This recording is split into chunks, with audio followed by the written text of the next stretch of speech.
खबर अब सामने आ रही है। सूत्रों के अनुसार सपा आरएलडी गठबंधन ने कांग्रेस को 10 सीटें का प्रस्ताव दिया है।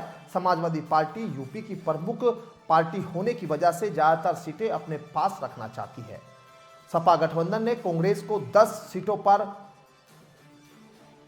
चुनाव लड़ने का प्रस्ताव दिया है। हालांकि कांग्रेस ने 10 प्रस्तावित सीटों पर अभी तक कोई निर्णय नहीं लिया है। सूत्रों से मिली जानकारी के अनुसार यूपी में समाजवादी पार्टी कम से कम 60 सीटों पर चुनाव लड़ना चाहती है। जयंत चौधरी की पार्टी आरएलडी को 5 से 7 लोकसभा सीटें देने का प्रस्ताव दिया गया है। वहीं भीम आर्मी चीफ चंद्रशेखर आजाद को नगीना सीट दी जा सकती है।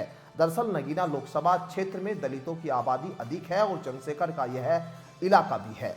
यूपी में कौन सी पार्टी किस सीट पर अपने उम्मीदवार उतारेगी, एक बार ये भी समझ लेते हैं। अभी इसका फैसला नहीं लिया गया है, लेकिन माना यह जा रहा है कि सपा यह तय कर चुकी है कि कांग्रेस को कौन कौन सी सीट देना है। हालांकि आधिकारिक तौर पर अभी तक इंडिया गठबंधन के किसी भी दल ने इसकी पुष्टि नहीं की है, लेकिन दावा सूत्रों का किया जा रहा है कि उनके अनुसार सपा आरएलडी गठबंधन कांग्रेस को ज्यादा सीटें देना नहीं चाहती।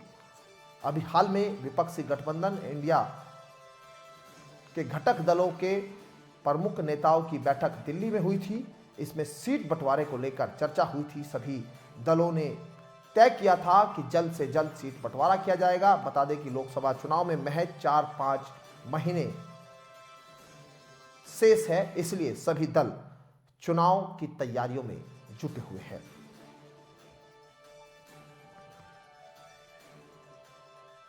इंडिया गठबंधन के बीच सीटों के बंटवारे को लेकर लगातार सियासी हलचल तेज देखी जा रही है। यूपी में खासकर समाजवादी पार्टी लीड करती हुई दिखाई दे रही है और समाजवादी पार्टी की ओर से ये प्रस्ताव दिया गया है, जबकि जो अगली बैठक है वो दिसंबर माह में ही होनी है।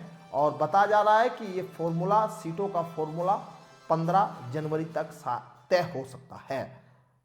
और अब जब कांग्रेस को 10 सीटों का प्रस्ताव दिया गया है, चंद्रशेखर आजाद हालांकि अभी तक इंडिया गठबंधन की किसी बैठक में वो नहीं दिखे, लेकिन यहाँ जयंत चौधरी के साथी के तौर पर वो लगातार राजनीति में यहाँ अखिलेश यादव कांग्रेस का एक तरह से समर्थन करते हुए दिखाई देते हैं। हालांकि राजस्थान के चुनाव में चंद्रशेखर आजाद ने कांग्रेस के खिलाफ जाकर बेनीवाल के साथ मिलकर चुनाव लड़ा था, लेकिन अब इंडिया गठबंधन में नगीना जो सीट है उस पर यहाँ दावेदारी चंद्रशेखर आजाद की मजबूत देखी जा रही है और एक सीट यहाँ पर चंद्रशेखर आजाद को मिल सकती है। हालांकि चंद्रशेखर आजाद को लेकर जयंत चौधरी ने भी पहले ये कहा था कि वो उनको लोकसभा में चुनाव अपने कोटे से भी लड़ा सकते हैं।